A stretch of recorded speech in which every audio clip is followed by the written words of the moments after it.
brands and tell us a little bit about your company. So you go first. Okay, hello. Thank you guys for being here. I really value your time. You could be lots of other places, so thank you. My name is Brandon. I am founder and CEO of Babu Toothbrushes. Started in December of 2017, so a little over a year running now. I just did my taxes, so I found out that I donated 90% of my profits to taxes last year. My biggest mentor is Paul Mitchell, and I love this company not only because of the branding, but because of what it represents. He runs over 144 nonprofits right now, and he is year-round giving back to all, something that I hold very, very sacred to me. And I met him this last year at Burning Man, and we had a great discussion on it. So I met him and told him about my product, and we had this, he connected me with his son, who's also doing a lot of things in the company right now. So why I started with toothbrushes is I had a lot of different people starting companies, and I was involved with Blake and Tom's Shoes, and Greg with Alternative Apparel, and Juice Served Here, and my friend Matthew, who's doing Late Sunday Afternoon on Lincoln, and all companies that are giving back. And I wanted to have something where there wasn't a single person on this planet that I couldn't connect to. And when toothbrushes popped up, it really hit me on how important it was. Not just for hygiene, because it all starts with what we consider healthy. You take that and you put it inside you, or you give it to a friend or a family member, and you take this product and it becomes a huge representative of who you are and how you actually represented in this planet. And so essentially it's not just a toothbrush, it's actually a great reminder, hopefully twice a day for people who are brushing twice, to think about the conscious choices that they're making and how they affect people and the planet that we're living on. Because you have 5 minutes to stare at yourself in a mirror and do something great for yourself. And you also have an opportunity to think to yourself, what am I going to do today? And how is that going to affect other people on this planet? And at the end of the day, you can think to yourself, what did I actually do? What choices did I make? How many plastic bags did I say, no, I don't need that, I can carry it to my car? So that's why I chose toothbrushes. Great. Hi guys, it's so great to have folks here that are excited about making better choices when it comes to fashion and sustainability, and to be among this panel. And thanks, Danielle, for organizing this event. Thank you. My name is Josh, and I'm one of the co-founders of Canopy, and we're trying to revolutionize personalization mashed with interchangeability through apparel. And the hat I'm wearing is our flagship initial product, which is fully interchangeable. So it's also made of recycled materials, and the goal here is simply to give people a chance to take a minimalist approach, but still do something fun and personal, and express their passions through our modular patch system. So super excited. We just launched about a month ago, and we're here on Abbot Kinney at this pop-up as one of our first displays of our product. The positive vibes and energy has been amazing, and we're just super excited about all the co-creation that we can do from here. Prior to this, one of my other founders and I had a sustainable food company, and we co-created meals with a network of chefs, and we just wanted to bring that into existence in the fashion world and make that part of our DNA as a brand. We do offer a give back with every hat sold to an organization called Billion Bricks, which provides shelter to the homeless and refugees.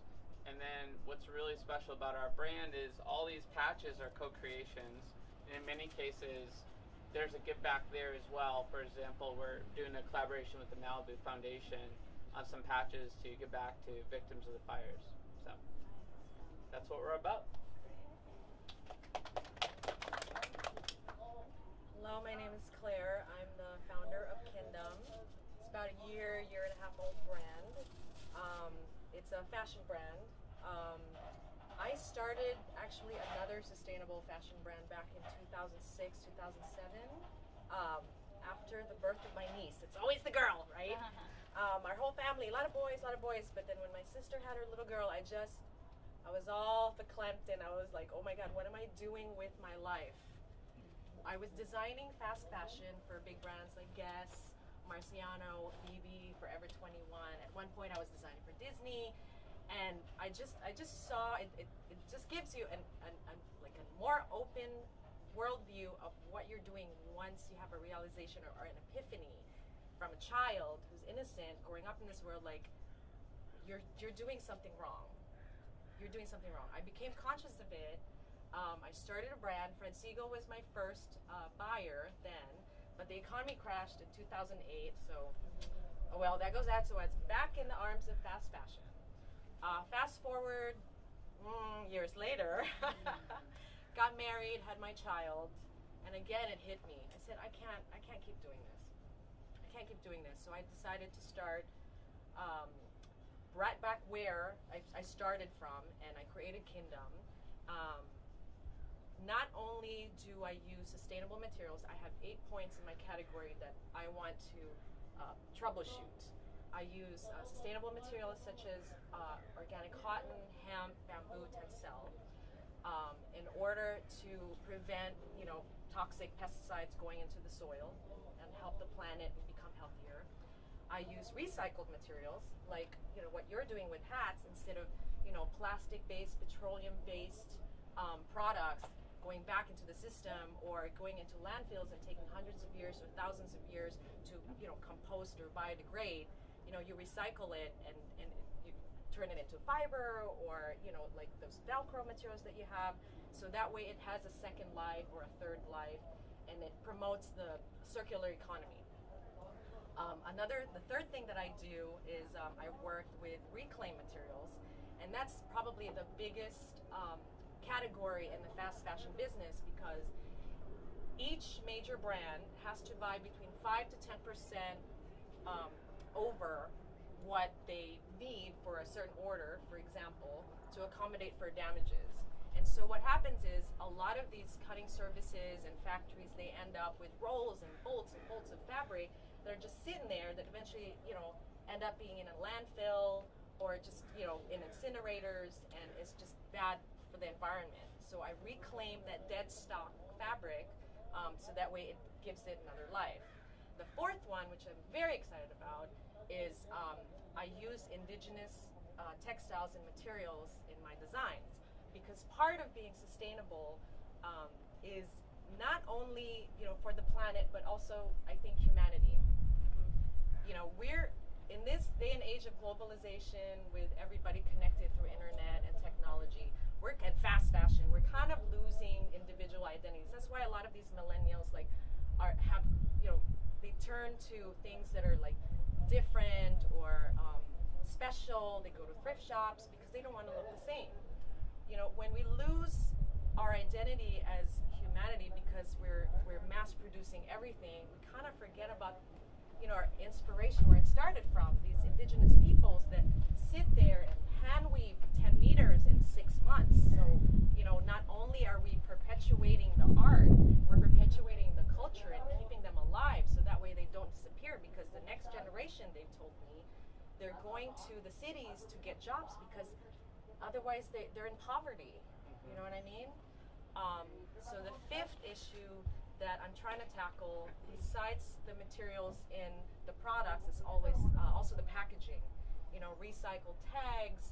I had to commit, it was very expensive, but I had to commit to 50,000 pieces of compostable, biodegradable bags, ISO certified, made from corn. Wow.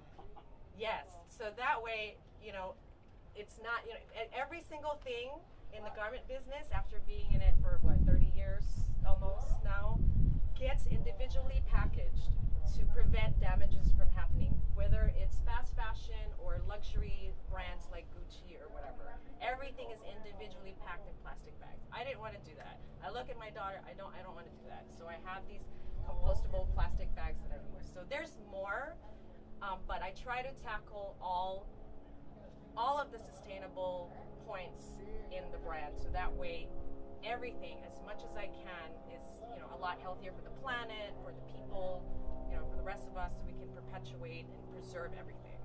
Tell us, how did you get into fashion or your industry, and when did you start your line or your brand? You know, at the end of the day, like I love hats. I own too many of them, and I wanted to try something new, as did my co-founder, and we wanted to figure out a fun way to leave a smaller environmental footprint if we were gonna get into the fashion world and do something different. And so we came up with this concept, and we weren't sure about it, but through many iterations and a whole lot of sourcing conversations, we decided it might be possible. And that took about a year, a lot longer than we anticipated. And then we came up with our prototype, and we're lean startup guys, so we hit the streets, we showed people, and the response was off the charts positive, and we decided to go full throttle and create a brand, and that's how Canopy started. And for us, hats is just the beginning.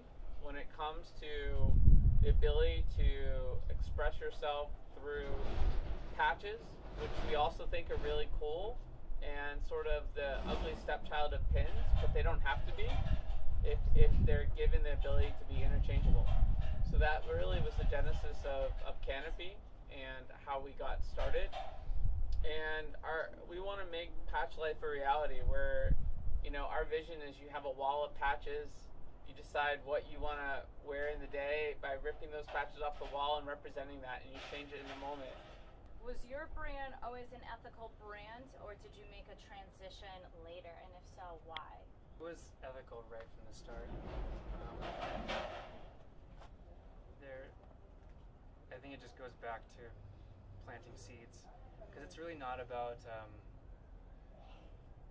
There's a huge part of cleanup, and that's what I was doing right away. Like, I started volunteering every single Sunday, cleaning up from Washington to the end of Marina Del Rey. It's like 1 mile exactly. And I started collecting plastic every single Sunday. I would just go and collect plastic. But I realized, like, you know, I'm not going to do too many facts, but 88% of the entire Earth's surface of water is covered with plastic. So when you grab a cup and you just scoop up the top layer of the ocean, you'll find particles of plastic, because it's less buoyant than water. It floats. It doesn't sink to the bottom.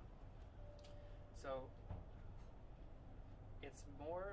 it's ethical right from the start, because I realized it's not about the cleanup, it's about educating your purchases, because if you purchase something that's plastic, it tells the manufacturer to make more. And that's the bottom line, is that education. Cleanup is really important, it really is, but the education of, I had to change my website, it's funny. I first started with 7 billion people. It says, what difference does one toothbrush make? It says 7 billion people. Yes. Now it's 7.5. So what difference does one toothbrush make? It says 7.5 billion people. So it's been ethical right from the start. It was very easy to start the brand as ethical and sustainable, because it came from a background of fast fashion, which is not so ethical and not so sustainable. When you visit a factory and you can smell pee in the hallway, on the stairs, it's bad.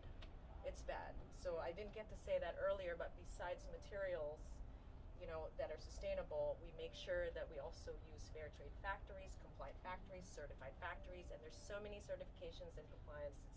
It's hard to maneuver, but being in the business for so long, we kind of know which are the best ones, who are very thorough in their audits and all that good stuff. So very easy to decide that this is what I want to do. Was there any, you know, type of discussion in your companies, like which, you know, materials I should use, and why did you decide to go with the ones you wanted to go with, that you did go with? The bristles were like the hardest thing for me, because they still are made out of a nylon.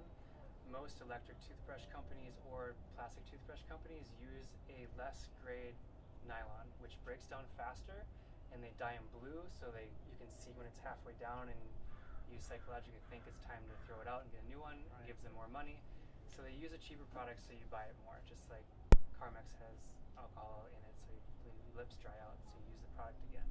So So the only way to make right now a toothbrush completely biodegradable is to use boar's hair, which I don't want to kill animals to make my product, so that's out the window. There's a company that's using like 40 or 60% castor bean oil. Castor beans are highly toxic to humans, and when it goes through a chemical process, you have barrels of toxic waste that has to go somewhere. I don't agree with that either. So right now I'm still using nylon until we come up with a more sustainable product. In my opinion, it's going to be mycelium, which is a mushroom. But bristles were the hardest thing for me because I sell on Amazon, and everybody loves to have their opinion. And so what's soft to me is not soft to somebody else. And The best thing to do is like, what can we do to lessen the harm? What can we do, to perpetuate the health of the planet and people, which is what you guys are awesome in doing. I talked about using sustainable materials. There's pluses and minuses.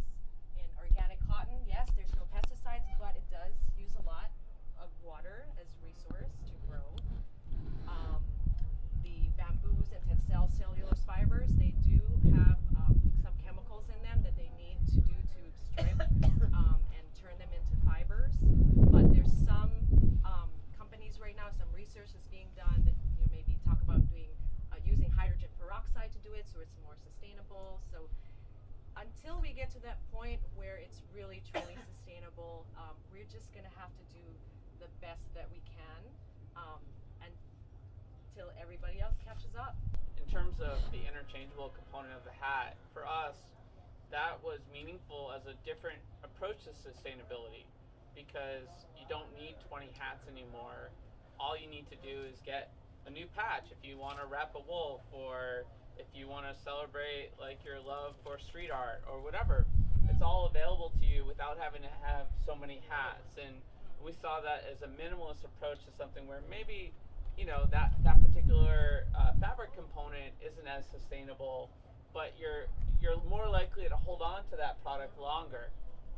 And for us, that also means something. Nice. So now, I know we talked about the materials, but how about dyeing the materials? Now, as a sustainable company, have you faced any challenges with which colors you can use, and so you're not using so many chemicals?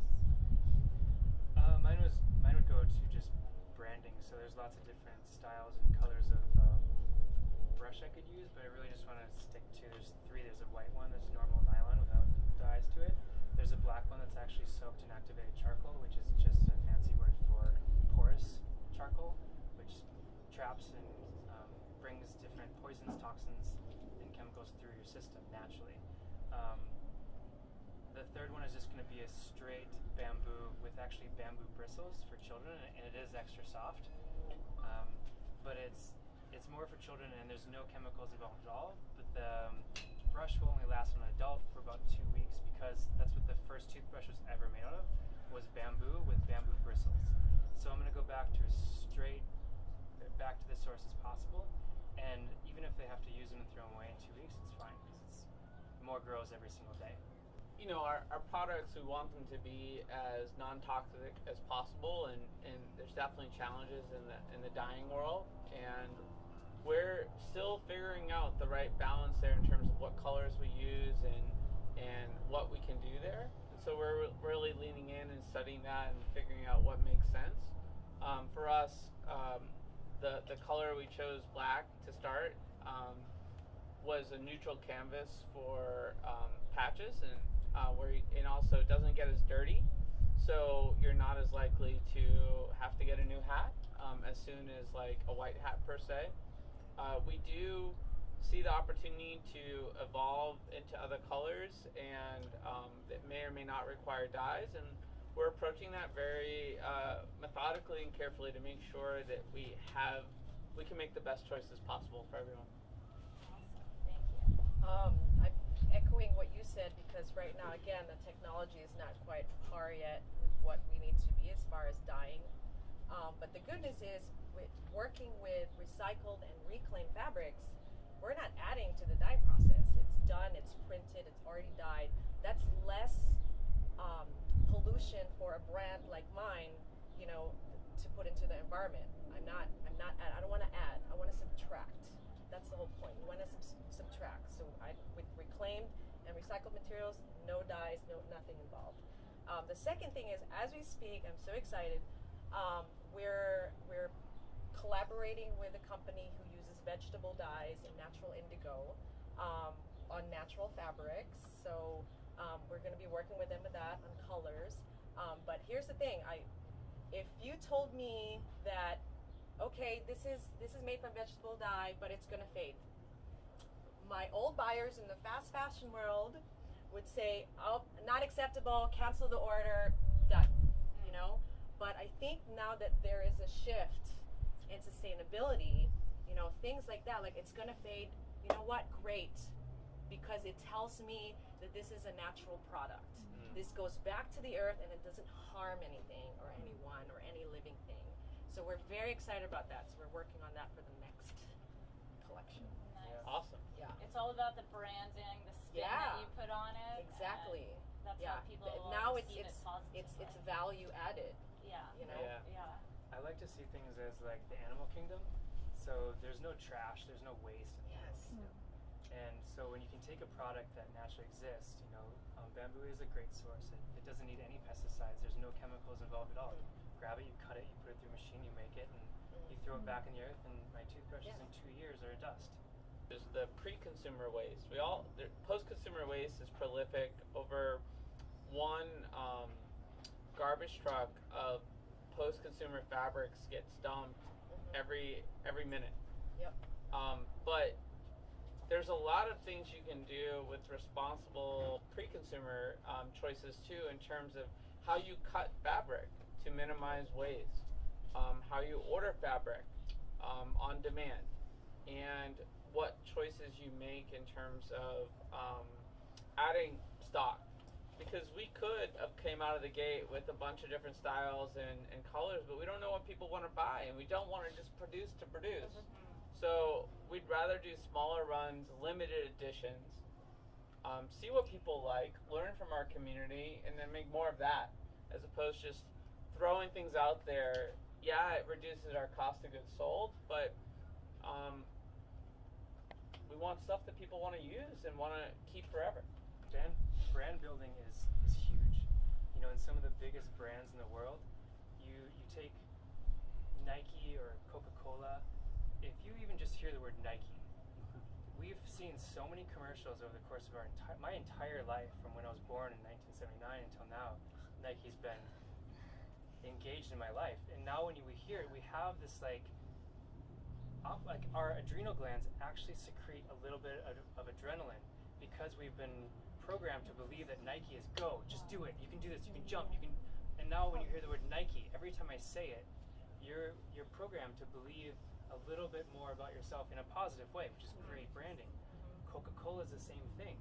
I'll tell you an interesting fact about Coca-Cola, which is I research a lot, like 2 to 3 hours a day. Coca-Cola is an incredible company. You know, spawned it out, or brought from, it had the cocoa leaf in it, which gets you high. But when I hear Coca-Cola, Coca-Cola, I've already said it how many times in the last minute. When I hear Coca-Cola, I hear that's all I hear, this the euphoric feeling of Coca-Cola. Yeah. Great branding. Do you know how many times in the entire world people say Coca-Cola every second of every day? I'll just tell you, 16,400 on average. Wow. Every second of every day someone says Coke or Coca-Cola. That's great. Great branding. Yeah. Can you It's imagine? definitely one of the best. Can you imagine if that was a company that was planting seeds for positive change, or like something that had such, instead of it's great. Yeah. And believing in myself that I can do better physically or something like that is great. But can you imagine if there was a brand out there that when you heard the name, it was like, do something positive? Yes, you associate Like it. associating it with like community Yeah. or anything of that nature. Yeah. Since with modern consumers, they're so demanding these days, how do you differentiate yourself as a brand?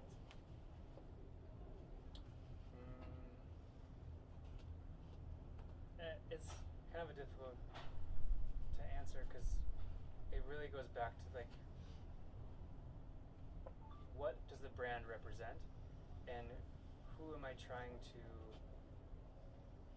get on board? And I'm not really trying to get people on board. I'm just trying to plant seeds. And sometime in their life, hopefully, the right person comes along that waters that seed and something grows where they're like, this might be a better choice. So for me, I don't need anyone to jump on board right now.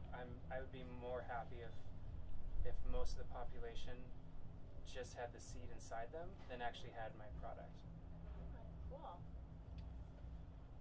It's a two-part answer for me. The first is, coming from the fast fashion background, it's easy to point, this area, this needs to be more sustainable. This fabric needs to be sustainable. This factory needs to be, ethical. So it's because of the experience I've had in the fast fashion world and what was, what they were doing wrong. It was easy to say, okay, this is what we need to do right. This is what we need to do right, as opposed to a startup company that that's making dresses and wants to be sustainable. Maybe they're not conscious of all that because they don't have the background just yet. The second thing is, because of that experience, the 8 points, or 6 points that I want to tackle, with every product in my company, it has to be one of either of those 6 or 8 points. It's 6 of them in manufacturing production and 2 of them in, fair trade and, eco-friendly manufacturing, and 6 sustainable, materials. I don't know of any company that does that. Cause Collection is a great collection. I love it. I want like the pants and all the colors. Their sustainable platform is giving back to the community. That's one. Reformation. They use dead stock fabrics and whatnot. I don't know what's in their pipeline, but that's it. I have sustainable materials, eco-friendly manufacturing, reclaimed materials, recycled materials. I didn't even talk about the other stuff in my pipeline. Zero waste design, like you said, creating something that doesn't have any scraps or anything, so that way, it helps, reduce and subtract the pollution. That's one thing we're trying to work with. And also upcycling, just taking stuff that's already existing and just giving it another life to, promote the circular economy. So I want to be able to cover all those areas in Kingdom, and I think that's what makes my brand separate from everybody else who's doing one thing or 2 things out of those bullet points.